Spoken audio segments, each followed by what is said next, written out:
Hello, as you can see, I have made it home. I came home on the 17th. Was that yesterday? Late. Last night. Yes, it was last night. See, it's all blur. um, that's. I got there on the 7th, left on the 17th. My 10 days of what my mother refers to as forced socialization or forced socializing. It's not really forced,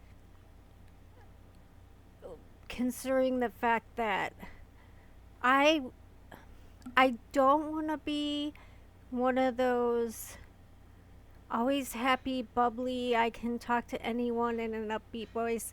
I don't want to be that person, you know. That's not my desire. Um, I see those people and I wonder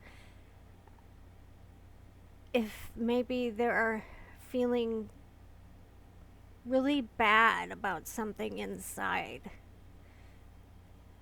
because it seems so superficial. So there must be something underneath.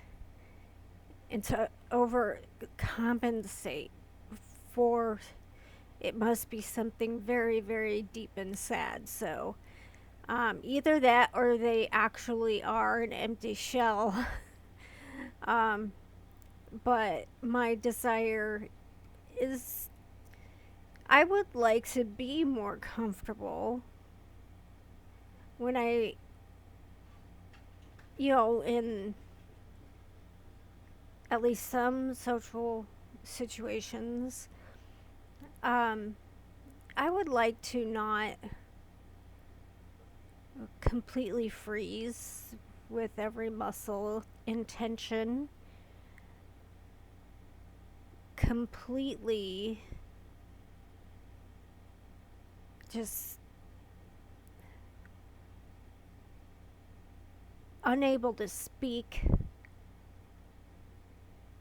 and yet racing thoughts, uh, just petrified um, to just even move around people. Um, all the questions that go on in my head about, did I say that right? Do that right? Move right? Do I look fat? Do I look old? Do I matter? Um, are they only saying that to be nice?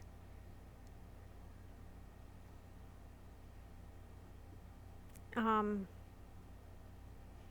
if you know what I'm talking about, then you know what I'm talking about. Um, as I mentioned in the videos I made while I was there, it seems that the CBD oil made a big difference. Um, it really just gave me a sense of I was able to be comfortable with myself. I understood that I was different. Everybody is different from everybody else. That's a fact. And in no way does it say that this is better than that. I mean, unless you're this horrible person who's done horrible things to children, you know what I mean. Um, and I just had a lot more, significantly more comfortable with being me around other people that were being themselves. And disagreeing with people, comfortable doing that. I was able to move about. I mean, this thing, the big event took place outside, and inside there was lots of people. And I didn't just freeze in a corner, just unable, petrified. I mean, it's just no other way of saying it, unable to move or speak. Um, I mean, I had moments of, discomfort. And usually, what I would do is get up and move somewhere else, do something else. Um, I will say, though, that when the band played, there was a band, and they played blues music. The drummer looked like a 30s ish Liv Tyler, so that was nice. um, so, but it was day after day of, let's all go to the marsh and walk and look at the birds. Let's all go to lunch, and that is just, that's a lot for me, even with the CBD. So when I got home, and today is the first day I got, I was on a plane or at an airport all freaking day yesterday. I spent some time in Florida, just switching planes, and which is the exact opposite direction I'm going. Um, but I don't mind that much at all. I find airports very interesting places to spend time. Um, so um, this is my um, was my first day away from, back to my quiet zone, the Megan zone, surrounded by my things, my Harry Potter, my pink lights, and my dogs. My mom brought my service dog, and it was like one of those things you see on in videos. Um, he saw, he saw me, I saw him, we locked eyes, kind of thing. He was so happy to see me, and I was so happy to see him. It was, too bad we didn't get video. Uh, and so we're already back to our routine. He's he's right back where he was when I left. It seems like. But I will tell you this: I will never go anywhere for 10 days. It's too long, and I'm not going without my service dog. So it's us or neither of us. So, um, and I'm exhausted. Oh, that's what I was going to talk about. Just how exhausted I am. Um, and I'm thinking I need to get back on the horse, like with the dog training and stuff. And I'm going, I have to give myself a few days. I couldn't stay awake today. Um, it's like kept falling asleep and have any energy. I think I have like a social anxiety hangover. Um, it's like being some kind of battle or something, and I don't know, and just being dead exhausted. Um, I did. I was upset. I'm gonna tell you one thing that I learned. When you leave to go somewhere for a while, make sure you have enough time to straighten up your space before you leave. Because when I came back, I looked around, I couldn't believe what a mess I had left everything. It was just everywhere, and I didn't know. And it was a real bummer because I was like thinking I was going to walk into this clean room and put clean sheets on. So the first thing you can do is just like get home and climb into bed with nice sheets. Um, so that's, I don't understand how I left it so messy. Uh, so now the trip was done mainly. I, I mean, yeah, I want to see these people, these family members, but to go so long was done out of compassion, which is something I'm really big on. Um, to have compassion for your fellow man. Obviously, there are some unexcusable crimes, but um, this sister I have, Dima, I did not grow up with her. I only found out she existed about 5 years ago. Both of them. And she grew up with this sister. They were very close.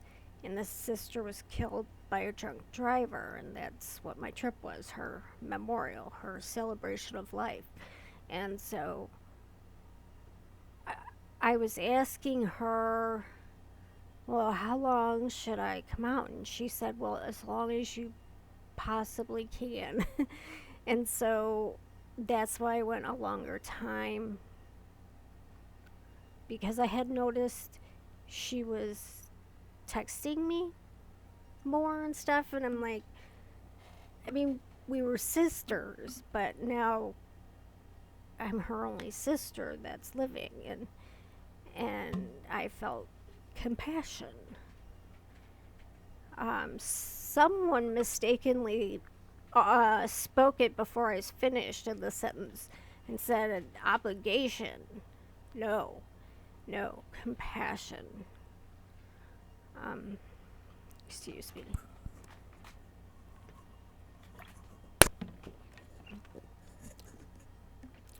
Um, doing things for other people, there, you get such a reward, and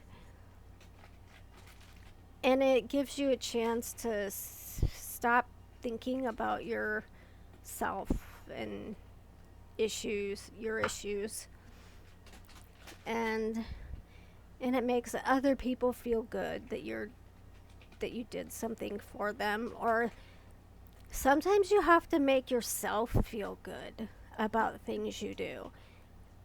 You have to remember that not everyone is going to acknowledge when you do something good for them.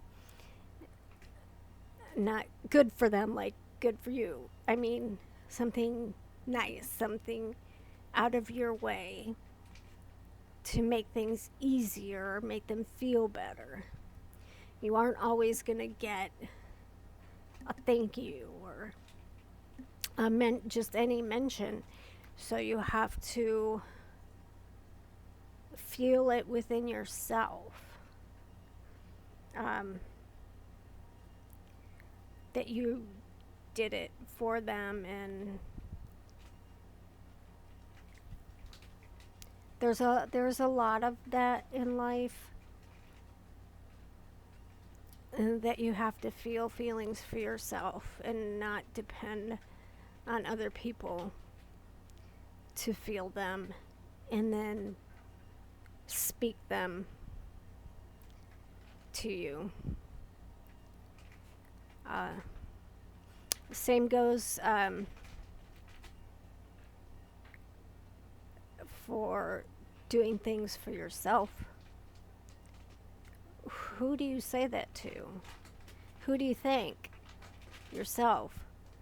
Well, I think that's when you break out the journal or talk to yourself, as long as nobody's looking. Um, or who cares if somebody is looking, as long as they aren't gonna send you to the loony bin. Um, so, um, I think it would have been completely different without the CBD oil, and I hate to go on and on and on about that, but there are few things that made a big difference in my bipolar disorder and social anxiety disorder. I can remember when lithium came out as a, can you hear my dog chewing on something? My lithium came out as a continuous release. And so I was finally able to take lithium. That was a game changer. Um, Seroquel did a lot for me, but it gave me a horrible side effect of my heart pounding. So then I would have panic attacks that I thought I was going to die in my sleep. So when it came out as extended release, that that changed things a lot for me. Um, and then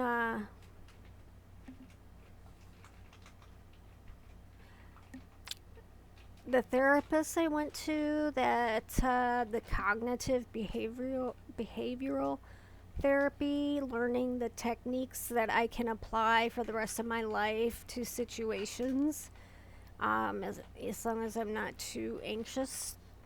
If you get too anxious, it's kind of hard to think it through, but I still use those to this day, and that was 20 years ago or so.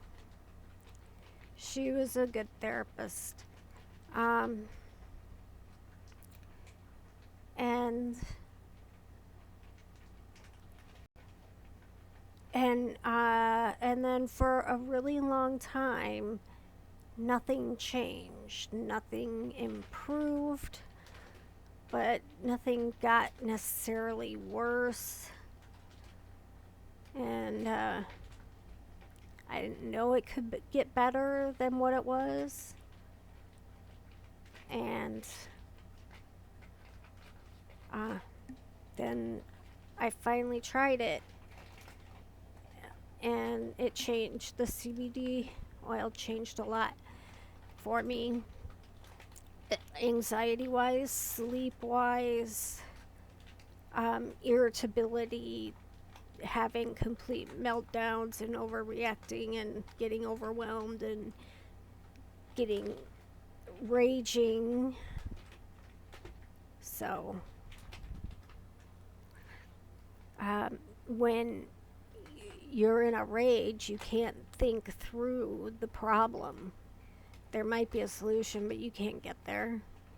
And now, when something happens, I can think logically, what can I do about this?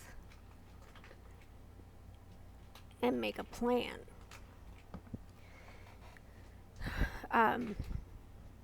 So, don't like to use it during the day because it makes me feel a little bit on the lazy side, like nothing is important and some things need to be important. So just take it at bedtime, just before. I I use it. It's sublingual. It's absorbed through your under your tongue, which means it's absorbed pretty quickly, so you get the effects pretty quickly. At least this is my experience and what I know about medication, um, as a nurse, former nurse. And um, so what I do is when my eyes are just, when I'm starting to feel a little heaviness in my eyes, that's when I use it. Um, if I'm not starting to get sleepy or have signs of getting, like just the signs, um, then it's almost wasted. I don't know how, if I can, because it comes and goes so fast. It goes into the system, and for me it feels like a big bolus of it, and that's when I just quietly, peacefully ease into sleep, and then throughout the day have a fraction of that. So it's still in the system. That's how I experience it. I can't say that for everyone or every. There are some bogus oils out there, I know that. Um, and as my doctor said, oh, it might be, she doesn't care if it's placebo effect, whatever gets you there. And I didn't expect it to do a thing. So for me to go from that to, oh my god, why wasn't this here for me before now? Um, yeah, and not all places you can get it. It's not legal everywhere, which I don't know. I'm torn on whether it should be regulated, because I'm afraid then they'd jack up the price even more. But all those any people that say it didn't work for them, how do we know they were actually getting the right stuff? So, um, my other theory is that, I don't know if I've mentioned this before, not all cats respond to catnip. It's a genetic thing. They either have it or they don't. If they have it, then they're going to roll around and purr and act goofy. If they don't have the gene, they ignore it and it doesn't do anything to them. Maybe that's the case with this. Some people with a certain genetic, they don't respond to it. Who knows?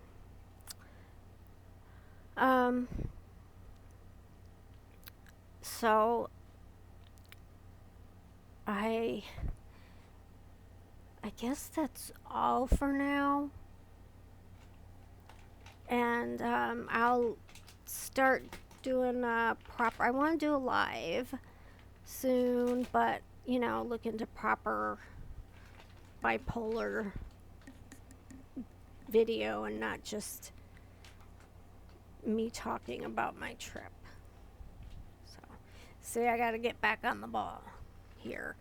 But like I said, I'm still exhausted.